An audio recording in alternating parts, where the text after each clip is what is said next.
राम राम राम राम राम राम राम राम राम नारायण नारायण। संबंध। पूर्व श्लोक में भगवान ने ध्यान योग के लिए प्रेरणा की। ध्यान योग का साधन कैसे करे, इसके लिए अब आगे के 3 श्लोकों में ध्यान योग की उपयोगी बातें बताते हैं। शुचौ देशे प्रतिष्ठाप्य स्थिरमासनमात्मनः नात्युच्छ्रितं नातिनीचं चैलाजिनकुशोत्तरम्। 11वां श्लोक। शुद्ध भूमि पर जिस पर क्रमशः कुश, मृगछाला और वस्त्र बिछे हों, जो न अत्यंत ऊंचा है और न अत्यंत नीचा, ऐसे अपने आसन को स्थिर स्थापन करके। व्याख्या। शुचौ देशे। भूमि की शुद्धि 2 तरह की होती है। एक स्वाभाविक शुद्ध स्थान, जैसे गंगा आदि का किनारा, जंगल, तुलसी, आंवला, पीपल आदि पवित्र वृक्षों के पास का स्थान आदि। और दूसरा शुद्ध किया हुआ स्थान, जैसे भूमि को गाय के गोबर से लीप कर अथवा जल छिड़क कर शुद्ध किया जाए। जहाँ मिट्टी हो वहाँ ऊपर की 4-5 अंगुल मिट्टी दूर करके भूमि को शुद्ध किया जाए। ऐसी स्वाभाविक अथवा शुद्ध की हुई समतल भूमि में काठ या पत्थर की चौकी आदि को लगा दे। चैलाजिन कुशोत्तरम।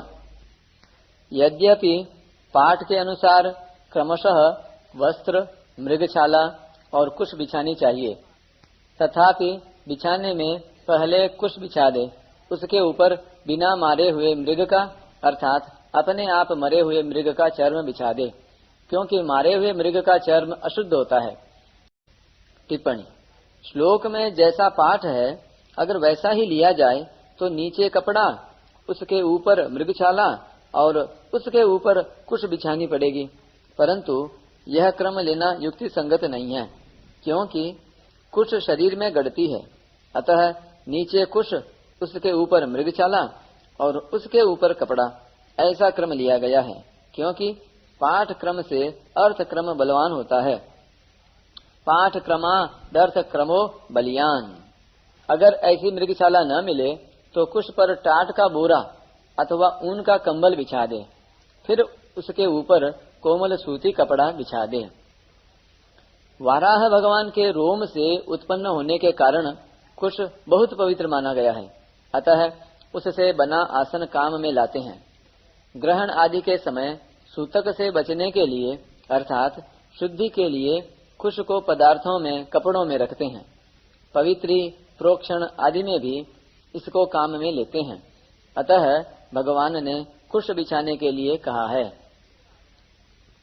कुश शरीर में गड़े नहीं, और हमारे शरीर में जो विद्युत शक्ति है वह आसन में से होकर जमीन में न चली जाए, इसलिए विद्युत शक्ति को रोकने के लिए मृगछाला बिछाने का विधान आया है। मृगछाला के रोएं शरीर में न लगें और आसन कोमल रहे, इसलिए मृगछाला के ऊपर सूती शुद्ध कपड़ा बिछाने के लिए कहा गया है। अगर मृगछाला की जगह कंबल या टाट हो तो वह गर्म न हो जाए, इसलिए उस पर सूती कपड़ा बिछाना चाहिए। नात्युच्छ्रितम नाति नीचम। समतल शुद्ध भूमि में जो तख्त या चौकी रखी जाए वह न अत्यंत ऊंची हो और न अत्यंत नीची हो, कारण कि अत्यंत ऊंची होने से ध्यान करते समय अचानक नींद आ जाए तो गिरने की और चोट लगने की संभावना रहेगी, और अत्यंत नीची होने से भूमि पर घूमने वाले चींटी आदि जंतुओं के शरीर पर चढ़ जाने से और काटने से ध्यान में विक्षेप होगा। इसलिए अति ऊंचे और अति नीचे आसन का निषेध किया गया है। प्रतिष्ठाप्य स्थिरमासनम आत्मनः।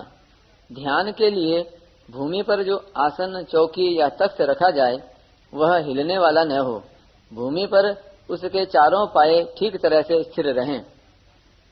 जिस आसन पर बैठकर ध्यान आदि किया जाए वह आसन अपना होना चाहिए, दूसरे का नहीं, क्योंकि दूसरे का आसन काम में लिया जाए तो उसमें वैसे ही परमाणु रहते हैं। अतः यहाँ आत्मनः पद से अपना आसन अलग रखने का विधान आया है। इसी तरह से गोमुखी, माला, संज्ञा के पंचपात्र, आचमनी आदि भी अपने अलग रखने चाहिए। शास्त्रों में तो यहाँ तक विधान आया है कि दूसरों के बैठने का आसन, पहनने की जूती, खड़ाऊं, कुर्ता आदि को अपने काम में लेने से अपने को दूसरों के पाप पुण्य का भागी होना पड़ता है। पुण्यात्मा संत महात्माओं के आसन पर भी नहीं बैठना चाहिए, क्योंकि उनके आसन, कपड़े आदि को पैर से छूना भी उनका निरादर करना है, अपराध करना है।